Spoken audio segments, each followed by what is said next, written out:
Hello everybody and welcome to another episode of Aprender Inglés con Reza y Craig. This is episode 17, episodio 17. Hello Reza. Hello Craig. It's good to see you as always. Same here. You're looking very well today. Thank you. You too. Have you been busy? Quite busy, Craig. Quite busy. I'm trying to get things done before Fayaz is in full swing. Fayaz it's coming up in a few days. Maybe our listeners in countries outside of Spain would be interested to know what the Fayaz festival is all about. How would you describe Fayaz in one sentence? I'll say it in a word if you like. Noisy. Actually, 2 words. Can I have 2 words? Bloody noisy. Organised anarchy. Organised anarchy. But what happens? What happens during Fayaz? Oh, you name it, it happens. What doesn't happen? The city closes down. The city's... You can't really work in Valencia during the Fayaz. Not in peace. Week. There are loud noises everywhere, fires everywhere, smells of food cooking everywhere. People drinking, dancing in the street, having a good time. It's a full-on festival, isn't it? It's full-on. It's total anarchy. It's great. It's really exciting. It's worth a visit, but do not come if you don't like crowds. It's not for you. The kids like it. It's nice for children. Kids love it. Yeah. Very noisy. Lots of petardos. Firecrackers. And fireworks. Fuegos artificiales. And fireworks display. Fireworks displays. Castillo. Fuegos artificiales. Not castle in English, by the way. Fireworks display. Castle is Castillo medieval. That's medieval castle. That's another thing. There are parades in the streets. Music bands, marching bands from each barrio or neighborhood. Mm-hmm. Costumes, which cost a fortune. Those beautiful Fallera costumes. They can be up to 5,000-6,000 euros, can't they? Yeah, easily. Very expensive. Mind you, it's worth it. The Falleras look fantastic. They look gorgeous. Mm-hmm. The hairstyle of the Falleras is very funny. It looks really like Princess Leia out of Star Wars. The first episode of Star Wars. Yeah it does. Fallera. Mm-hmm. The Republic Empress or Princess or whatever she is, she's a Fallera. She's a Fallera. Do you enjoy Fayaz? I do. On the whole, 90% of me loves Fayaz. But there's a 10% which, now that I'm getting old and a bit, hard to please, the noise can be occasionally a bit disturbing. You are getting old. That's true. And you live in the centre of one of the most popular neighbourhoods in Valencia for Fayaz parties, loud noise in the streets. Your whole area turns into an open market and... That's right. Ruzafa neighbourhood. Ruzafa, yeah. It's probably the most famous neighbourhood as regards Fayaz.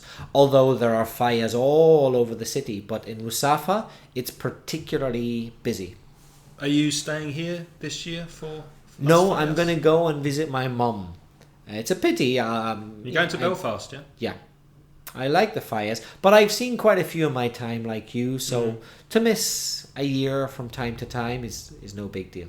Right. But I advise anybody who is interested to strongly recommend them to visit Fayaz. They'll love it. If they can find a hotel during that week. It's always from the 15th of March to the 19th of March. Mm-hmm.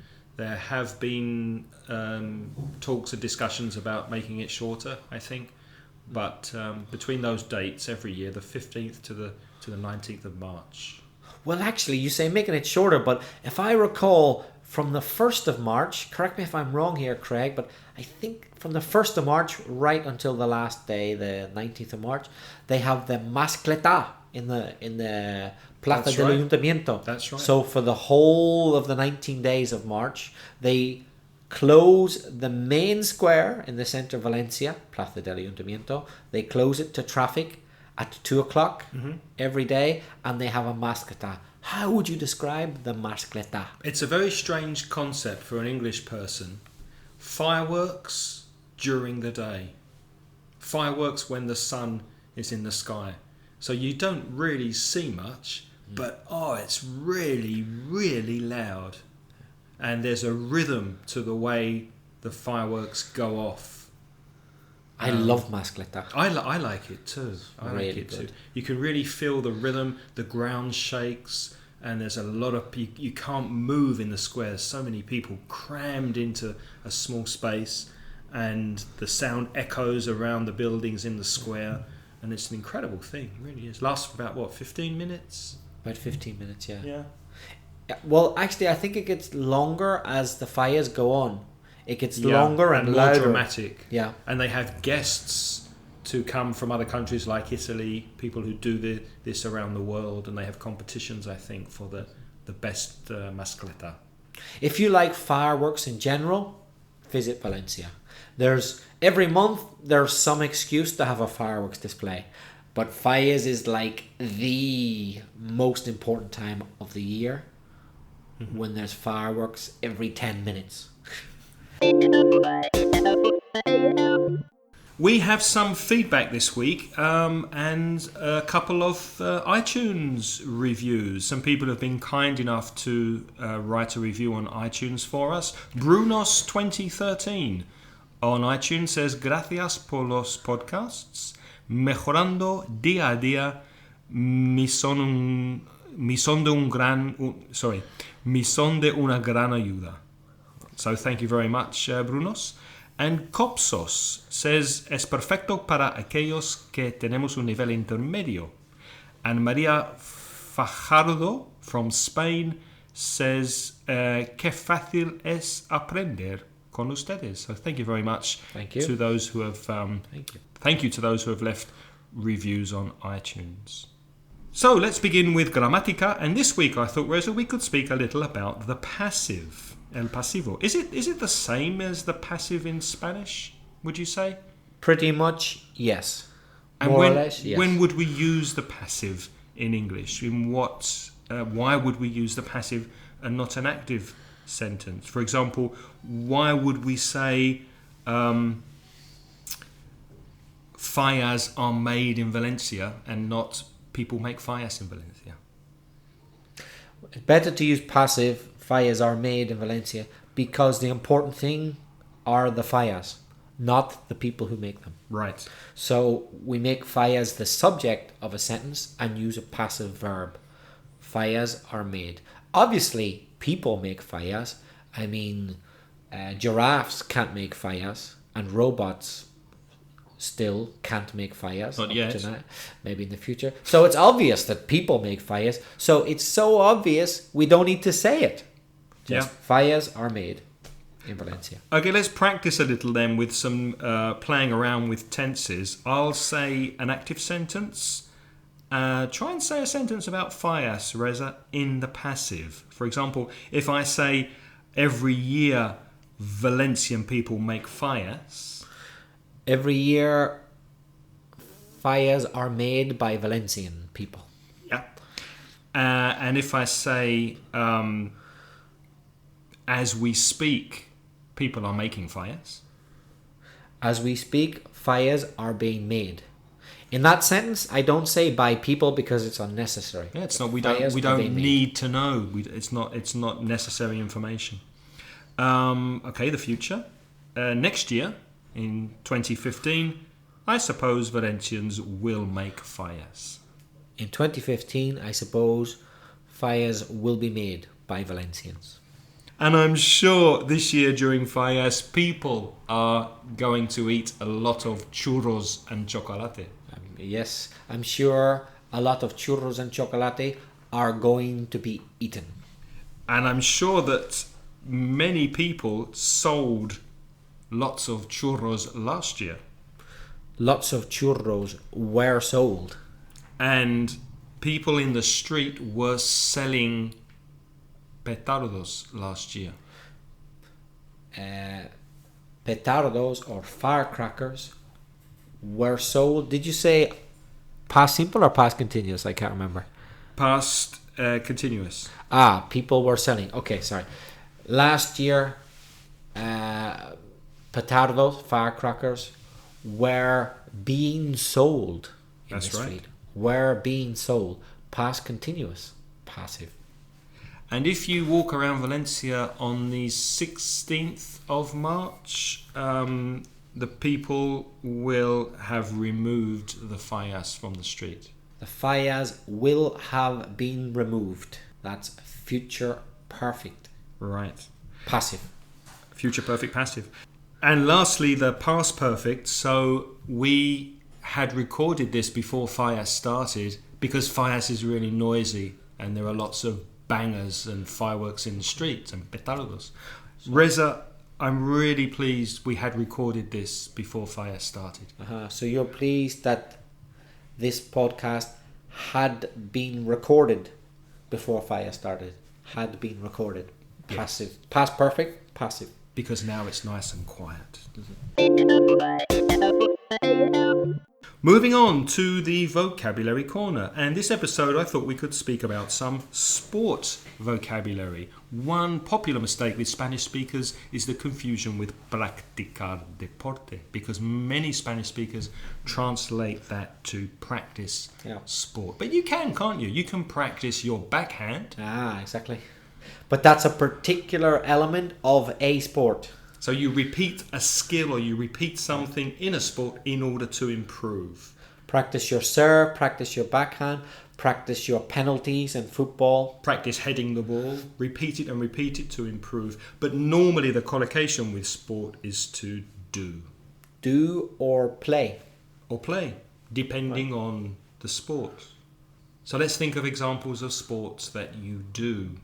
Do judo. Karate, taekwondo, All athletics. Do the high jump, do the long jump, do the 100 meters, do the hurdles, do the marathon. And then play, things like play football, play Tennis. rugby, tennis. Squash. Speaking of collocations, you can play a game, you can play a team, and you can play a sport like golf or tennis. What collocations can you think of with beat? Ganar. You can also beat a team. You can beat a team. You can beat a record. Beat a record. You know, a record like the world record for 100 meters is held by Usain Bolt, I imagine. Mm-hmm. Yeah. So you can beat that if you run faster. Faster than Usain Bolt. Batar. Yeah. Good luck to you. Good If luck. you can run faster than Usain Bolt. Win a competition. Win a game. Win a medal. Can you think of more with win? Win an event. Win an event in the Olympics.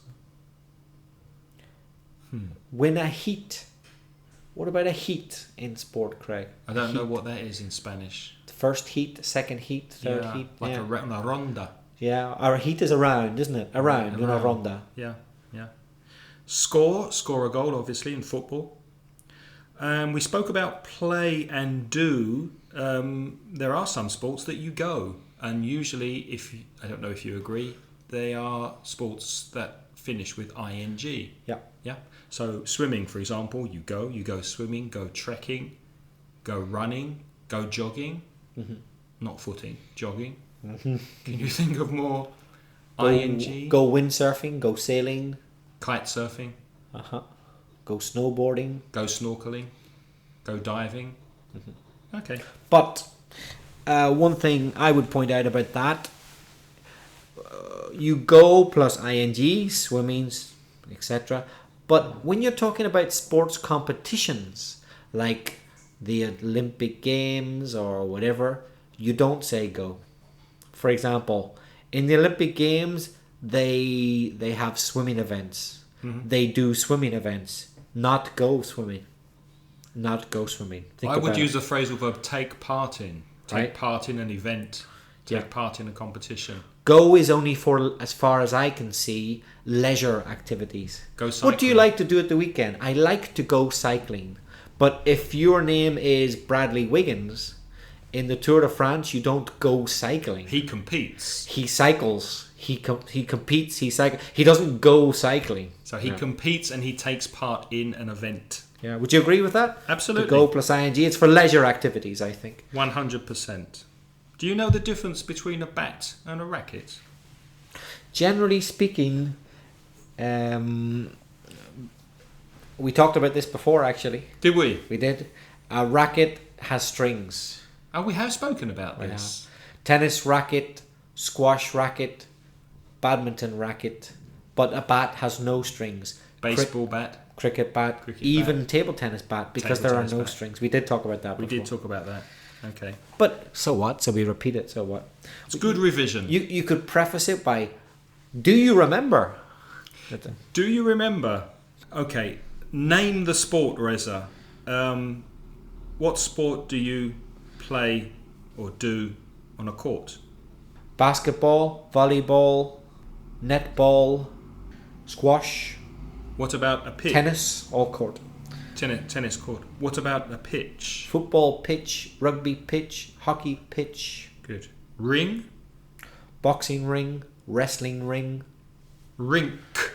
Rink, K. R-I-N-K. Yes. Ice rink. Ice skating. So ice skating, speed skating, ice dancing. Figure skating. Yeah. And finally, track. Track events. Pista. Yeah. So, track events, they're done on the racing track. So the 100 meters, 200 meters, 400 meters. Motorcycling. Hurdles. Also a track for car vehicles, racing. yes. Mm-hmm. Athletics track. Good. Moving on to our phrasal verb. 2 phrasal verbs to look at this week. Look up and get over. And we've spoken before about phrasal verbs having a literal meaning and an idiomatic meaning. And if you remember, take off, you can take off your clothes, which is the literal meaning, quitar la ropa. And a plane takes off, which is more idiomatic, despegar. We also had pick up. I think you've spoken about pick up, Reza. Yeah. But can you think of any different meanings for look up? Sure. If you don't know a word, you can look it up in the dictionary. Yes, you can look up a word in a dictionary. You can look up words on the internet. You can look up information and facts on Google. Look it up on Google. Although there's a verb now, isn't there, to Google. Yeah, they made it a verb. Let's Google it, and it's now a verb. But if you Google something, you're probably looking it up. Any other meanings? Look up at the sky. There's a full moon. Physically to look up. Literally to look up at something. To raise your head. Look up there. It's a full moon tonight, for example. That's a very literal meaning. Mm-hmm. You look up. And there's one more I can think of. Any ideas? Well, if things are looking up, that means they are beginning to improve or they look a bit better. For example, in Europe, the financial crisis is perhaps a little better now than a few weeks ago. It may be looking up. Do you think the situation's looking up in Europe, or is it still pretty bad? I think it's bad, but it is looking up. It's marginally better, a little bit better, so it's looking up a bit. I think things are looking up in America. I heard that things are getting better over there, so maybe in North America, if things look up, they'll start looking up over here in Spain. Let's hope so. Finally, get over. I have 3 meanings of get over. Any ideas? Well, the literal physical meaning, you have to get over this wall to get into the garden on the other side. Get over the wall, physically pass over it. From one side to the other side, to get over an obstacle. Yeah. To get over something unpleasant that has happened to you. Could be to get over a divorce, for example. It's not nice to get divorced. It's difficult to get over feel a relationship. Better. Yeah. Get over a relationship. Get over the death of your friend. Get over a drug addiction. You were addicted, now you're not. You're getting over the addiction. So to get better after something unpleasant has happened to you. So it could be emotional, it could be physical. You can get over a cold, you can get over the flu, get over a disease perhaps. Yeah, get over an operation. Exactly. Recover from. Yeah. There's one more I have What could that be? Let me try to get over to you how important these podcasts are to our listeners. Let me try to communicate to you. Let me try to get the point over. To emphasize the importance of something, yeah? To exactly. Get it over. Yeah. For example, I tried to get over to Reza how important it is to study hard, but he didn't listen. I didn't listen. You didn't listen, did you? And I never got above pre-intermediate French. Now I could be advanced, but I didn't listen to Craig's advice. Quelle horreur. Quelle horreur, mon ami. Sacre bleu. Zut alors. That's all we have time for on Studia Francés con Reza and Craig this episode. So remember, you can study more phrasal verbs in mansioningles.com. Y voy a poner los enlaces, como siempre, en las notas del episodio. Send us an email or a sound file if you have a microphone. Mensaje de voz MP3 attached to your email, and send your questions, comments and sounds to Craig at inglespodcast.com or to Reza at belfastreza@gmail.com. And don't forget to give us a report, a review and some stars on iTunes. Thank you for listening. Thank you, Reza, for being here, and we'll see you in the next episode. Au revoir, mes amis. Au revoir. Bientôt. A bientôt. The music in this podcast is by Puedes. The track is called See You Later, licensed by Creative Commons under a BY-NC license at ccmixter.org.